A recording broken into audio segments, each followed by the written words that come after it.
vamos dar início à cerimônia de premiação do Melhores do Ano 2023 de Araucária.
Muito boa noite, cheguem mais, que está começando mais um episódio do podcast do Melhores do Ano de Araucária. Nós que temos o encontro marcado toda segunda, quarta e sexta aqui no canal do Melhores do Ano no YouTube. Então fiquem ligadinhos que vocês já sabem que a partir das 18 horas sempre tem um entrevistado ou uma entrevistada que foi eleito na sua categoria como o melhor, né, no seu segmento no ano de 2023. Então, em dezembro, nós fizemos o jantar de premiação e desde janeiro nós estamos fazendo essa série de entrevistas aqui no podcast, em que eles vêm aqui nessa bancada para falar um pouquinho sobre a sua história, sobre o seu trabalho e quanta coisa bacana nós temos ouvido aqui.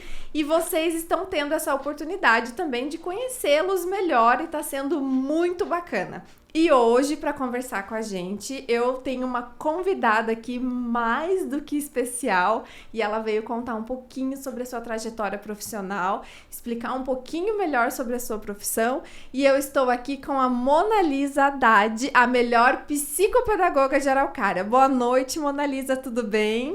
Boa noite, tudo bem? Obrigada pela oportunidade. Eu que agradeço por você ter vindo. Eu sei que a sua agenda é super agitada e você conseguiu um tempinho para vir falar aqui com a gente. Muito obrigada. Não, esse é sempre uma oportunidade de estar perto das pessoas e principalmente de você que faz esse evento que eu considero muito importante para a cidade de Araucária. Para a cidade de Araucária conseguir perceber quem são as pessoas que estão aí trabalhando, desenvolvendo o seu trabalho. Fazendo a diferença aqui na nossa cidade, né? Muito obrigada e parabéns pelo título, né? Mais uma vez aí sendo reconhecida como a melhor profissional na sua categoria.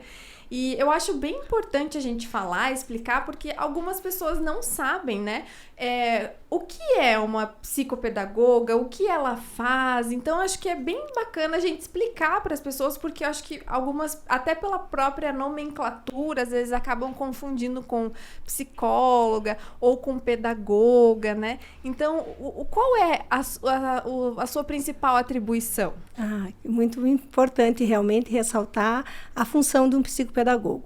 Então, a função do psicopedagogo é acompanhar toda a parte educacional de uma criança, mas não dá para pensar em acompanhar só a parte educacional sem deixar perceber as questões comportamentais. Então, por isso, essa união da psicologia e da pedagogia, ou seja, perceber as questões comportamentais que essa criança apresenta, muitas vezes o adulto ou o adolescente, no ambiente escolar, com relação a comportamentos e também com relação à aprendizagem. Então, assim, quando algo não vai bem no desenvolvimento, principalmente educativo, é o momento certo de procurar um profissional como um psicopedagogo.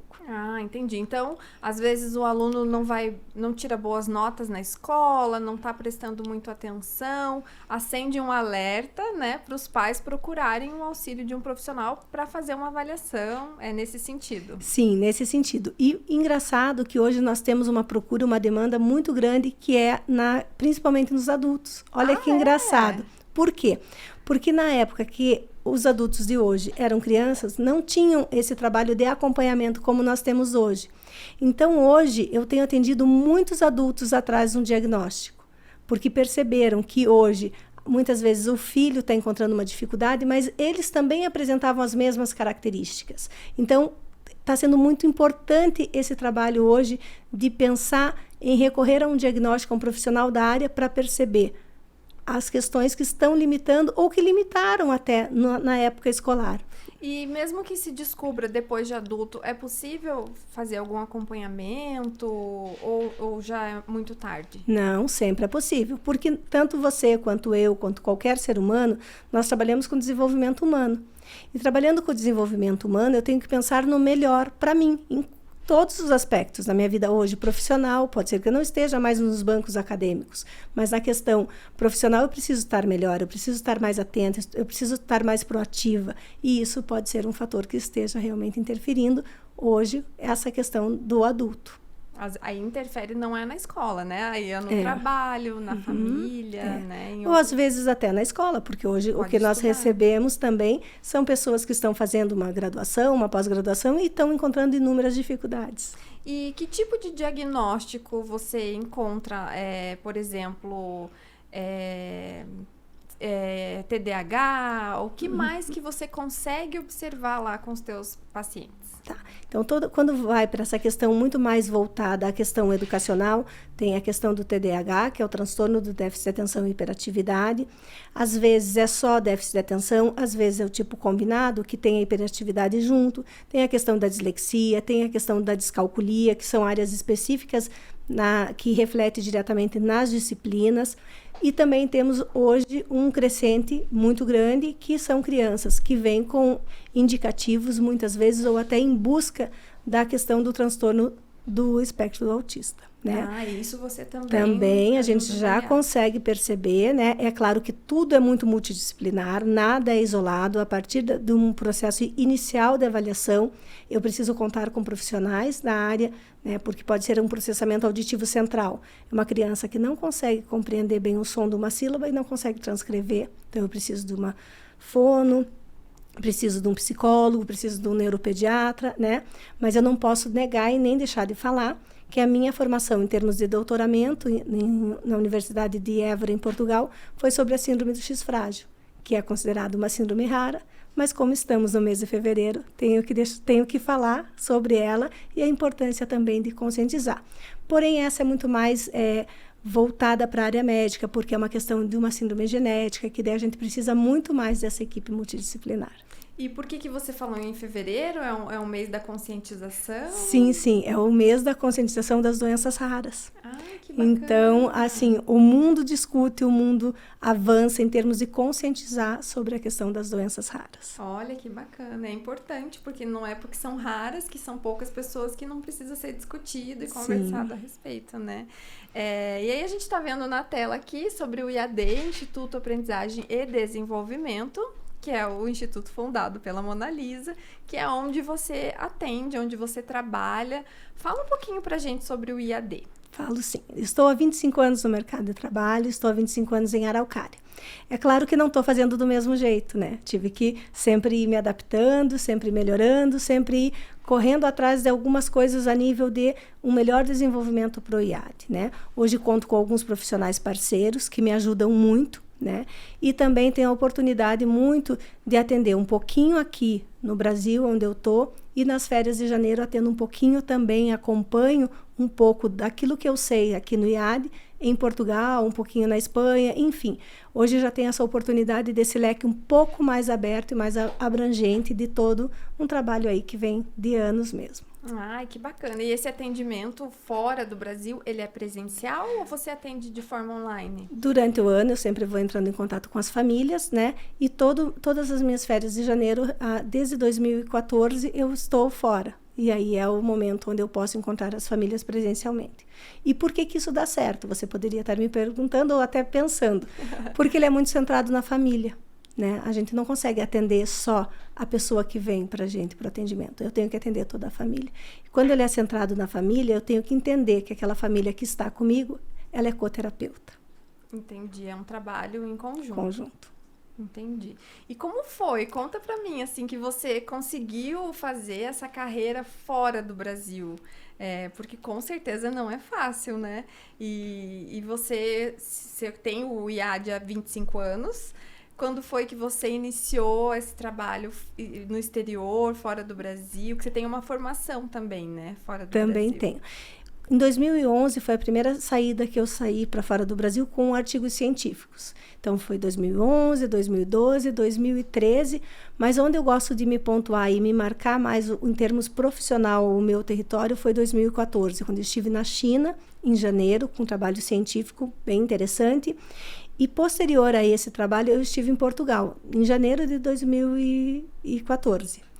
E aí, a minha ideia era fazer um doutorado em Curitiba, dar sequência na mesma universidade que eu fiz o mestrado, e apareceu uma oportunidade em estudar em Évora, Portugal. Então, eu fiquei morando lá em 2014 e 2015, e aí as coisas mais intensificaram do que já vinham desde 2011. Quer dizer, um ano morando fora, aquilo foi abrindo leque, foi conhecendo pessoas, foi entrando em contato com os profissionais e aquilo realmente se expandiu de uma forma maior. E aí não deu para parar mais. Foi um networking que deu certo. Foi isso mesmo. Que bacana. E a língua também facilita, né? Porque também é o português. É um pouco diferente, né? Mas dá para se entender. Ele tem palavras um pouco diferentes, mas é muito, muito tranquilo, né? E quando ali na Espanha também, que depois o meu pós-doutorado foi em Direitos Humanos, né? Pela Universidade de Salamanca, também, né? A língua favorece também, a gente não encontra maior dificuldade. Então, você fez um pós-doutorado também? Sim, eu já cheguei a certificação máxima, né? Agora é só produções científicas, artigos de livros. Mas não para nunca estudar. Não, nem tem porquê. Até porque, quando você trabalha com pessoas, trabalha com desenvolvimento. E desenvolvimento é muito, né, dinâmico, a gente tem que estar acompanhando todas as evoluções que estão tendo em termos de estudo. Que bacana. E que bom que você tem tempo para Araucária, né? Para continuar. É um privilégio para nós termos uma profissional como você. E, Mona Lisa, me explica um pouquinho melhor sobre a questão do diagnóstico. Uhum. Como que funciona? Você, numa conversa com a criança, você consegue identificar? Você precisa de mais encontros? Como que é? Geralmente, as pessoas vêm à procura muito através das famílias, né? Pode ser até que a família tenha indicação de uma escola, pode ser que a família tenha a indicação de um neuro, enfim, sempre vem a família quem vem me procurar. Eu preciso de vários encontros, né? Eu sempre tento fechar em 5 encontros com a criança, com o adolescente ou com o adulto. Depois eu faço uma anamnese, que é uma entrevista com a família. É claro que se é um adulto, às vezes eu até convido os próprios familiares, quando é possível, uma anamnese, uma entrevista para saber tudo sobre o desenvolvimento e depois faço uma devolutiva. Nessa minha devolutiva, eu geralmente encaminho para algum profissional para realmente, assim, concretizar aquilo que eu percebi num processo avaliativo, né? Mas isso difere muito. Tem pessoas que já têm o diagnóstico fechado, querem mais um parecer de um outro profissional. Então, pode ser que não precise das 5, pode ser que precise de um número menor. Tem situações que o rendimento da criança não foi suficiente, do adulto ou do adolescente, que a gente precise prolongar um pouquinho mais, né? Esse é o processo avaliativo. Depois desse processo avaliativo, tem o processo de intervenção, que aí é trabalhar diretamente naquela dificuldade, naquele diagnóstico, naquilo que a gente percebeu que realmente precisa um pouquinho mais. Ah, entendi. Então, são 2 trabalhos distintos. Distintos. O primeiro é trabalhar fazendo essa avaliação. Uma vez identificado o problema, o diagnóstico, aí você trabalha, seria uma terapia? Como que é o nome? Eu chamo de intervenção. Intervenção. Eu chamo o processo de avaliação e o processo de intervenção. Porque daí no processo de intervenção eu consigo intervir com todos os outros meios que essa criança está relacionada, com esse adulto ou com esse adolescente. Muitas vezes preciso frequentar a escola para ver como está esse desenvolvimento, preciso chamar a família, preciso retomar várias questões.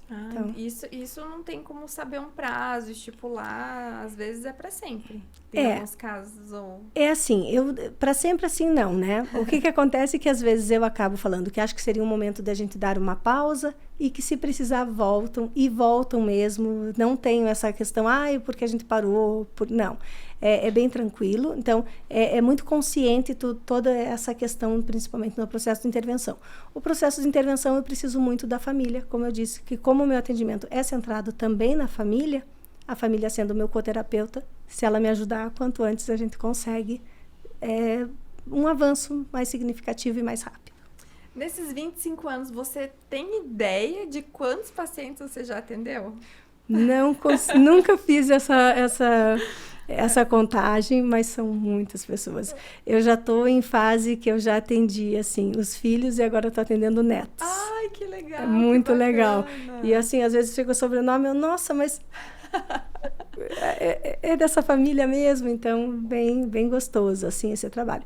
E quando eu terminei, né, a psicopedagogia 25 anos atrás, só tinha pela universidade, pela PUC, e quando eu pensei em montar em Araucária, aquilo foi uma loucura, assim, as pessoas falam, você consegue repetir o nome do que você faz, sabe, assim, hoje é muito comum, né, hoje eu trabalho já com graduação, formando novos professores na psicopedagogia, mas assim, o quanto foi aquilo desafiador, né? E é só um começo. Então, depois... você também, além de tudo, você também trabalha na área acadêmica? Trabalho com a área acadêmica. A área acadêmica não dá para deixar. É uma coisa que eu gosto muito, principalmente com consultoria e ajudando pessoas em assessorias para novas pessoas montarem seus espaços e estarem acompanhando, principalmente os primeiros casos, que é um pouco mais difícil. Entendi. Você também é autora de alguns livros, né? Pois é. Na verdade, agora são 12. Nossa, 12 livros. 12 livros. E vem mais por aí. Agora não tenho uma previsão ainda. Ainda não tenho uma previsão. Eu acho que pode ser que agora eu vá focar em um outro projeto, quem sabe um pouco mais. Hoje a gente tem tido uma demanda muito forte sobre formação continuada. Então, são municípios, são escolas específicas, entidades. Então, esse trabalho tem tomado bastante tempo, né? E esses 2 últimos livros que eu lancei agora foi fruto aí de 2 anos. Então, eu passava 1 ano e meio produzindo e hoje já estou levando mais tempo. Por quê? Pela demanda de trabalho mesmo. Então, acho que vou focar um pouco mais nessa questão de formação continuada, neste ano aí, pelo menos. Que bacana. E desculpa a pergunta, mas como é que você arruma tempo para ser mãe, para ser esposa? Porque é muita dedicação para a profissão, né? Na verdade, tem que conciliar um pouco de tudo, né? As crianças, as minhas filhas já cresceram, então acaba tendo essa facilidade um pouco mais de não tomar tanto esse tempo, né? Mas claro que a família é extremamente importante, a gente tem momentos que são únicos também, mas eu tenho, assim, uma facilidade muito grande. Acordo muito cedo, que é o horário que eu mais produzo. Às vezes eu consigo produzir melhor ali entre 5 e 6 e meia da manhã. Muito cedo mesmo. Bem cedo, mas é o momento que eu tenho para fazer essa produção. E aí vou administrando também o meu tempo entre vida social, vida familiar e vida profissional. E podcast. Tudo mais, mas com certeza sempre, né? É aquela coisa, quando a gente quer, a gente dá um jeito, e quando é feito com amor, ainda mais, né? Porque com certeza você é apaixonada pela sua profissão. E voltando lá na sua formação acadêmica, quando você escolheu a profissão, você já imaginava se dedicar a isso? Ou foi uma coisa que foi acontecendo ao longo da sua carreira, foi te puxando para isso? Então, quando eu cursei a pedagogia, eu vi que faltava alguma coisa. Eu queria algo mais. E aí, naquele momento, apareceram duas pós que eu poderia estar fazendo. Uma era didática do ensino superior, para dar aula em universidade, que me chamou a atenção e eu gostei. E a outra era psicopedagogia, mas era uma coisa muito diferente do que é hoje. Era uma aula todas as noites, há 2 anos, extremamente cansativa. Era um curso, uma formação riquíssima, né? E ali eu já me encantei. E aí depois fiz outras pós, o mestrado, enfim. Aí fui concluindo tudo. Você nunca trabalhou em ambiente escolar? Sim, eu também sou professora. Também sou professora. Também é uma das minhas funções é ser professora. Também há muitos anos já. Que bacana. Aí uniu todas essas situações. Sim. E eu consigo falar que isso que me ajuda muito a conhecer cada criança que chega comigo no IAD. Porque eu tenho a visão da vida de professora, eu tenho a da criança que está comigo e muitas vezes fala para mim como é o ambiente escolar, e também a dos pais. Então, você veja, essa vivência, essa tríade, como eu chamo, me une um pouco mais em termos de conhecimento. Interessante. Tem alguma coisa que a gente possa dar como dica para acender um alerta aí para os pais o que eu devo me preocupar? Porque assim, a gente sabe que criança faz bagunça mesmo, criança conversa muito mesmo, às vezes tem uma dificuldade um pouquinho maior, mas a partir de que momento os pais devem ficar um pouquinho mais atentos ao filho, ao desempenho dele na escola ou algum comportamento e deve procurar auxílio profissional? Primeira coisa é assim, aquela criança que está com muita resistência para estar no ambiente escolar, né? É claro que eu poderia aqui falar meia hora para você sobre ambiente escolar. Nós tivemos uma diferença muito grande. A escola, ela não evoluiu tão rápido quanto a sociedade, né? Então, a escola que era na minha época é diferente da tua época, que é diferente da tua filha, né? Ela não acompanhou esse processo. Eu ia beber todos os meus conhecimentos com meu professor, né? Eu sou uma filha onde meu pai comprava a Barça anual e a gente tinha que ler, porque era o que tinha de conhecimento. Eu sou do tempo que lia a Barça do ano de 1900, eu lia, né? Porque meu pai sempre mostrou pra gente a importância desse caminho. Hoje as crianças têm uma dúvida, falam com a Alexa, qualquer coisa já estão buscando ali nos próprios celulares e tudo mais, né? Então, a dica para os pais tem que atender, diante de qualquer situação, um pouquinho mais de resistência ou de maior dificuldade. Claro que não tem como, não, mas todo mundo que está no primeiro ano é nesse nível. Sim, é nesse nível. Temos as diferenças individuais. Mas quando aquilo fica muito discrepante, fica assim, meu Deus, meu filho não está entendendo nada do que a escola... Opa, o que pode ser? É uma questão mais biológica, é uma questão hereditária, é uma questão só física, é uma questão só social, né? Eu preciso pensar. Então, diante de qualquer resistência, é preciso estar atento, né? Pode ser outras questões até que a gente tem que saber o que é. Investigar, né? E pai e mãe sempre sabe, né? A gente sempre conhece. Eu acho engraçado que os pais dizem assim, eu trouxe meu filho aqui, ele tem alguma coisa. Eu só não sei o que é. Mas no fundo já sabe, né? Já sabe. E deve ser difícil dar alguns diagnósticos assim, né?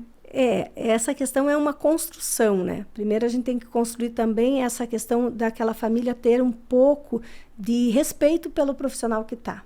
Porque assim, quando você vai mostrando os caminhos, o porquê que você chega nisso, isso está escrito aonde, né? Aonde que está sendo respaldado isso, eu acho que a família consegue perceber, ela consegue notar realmente, né?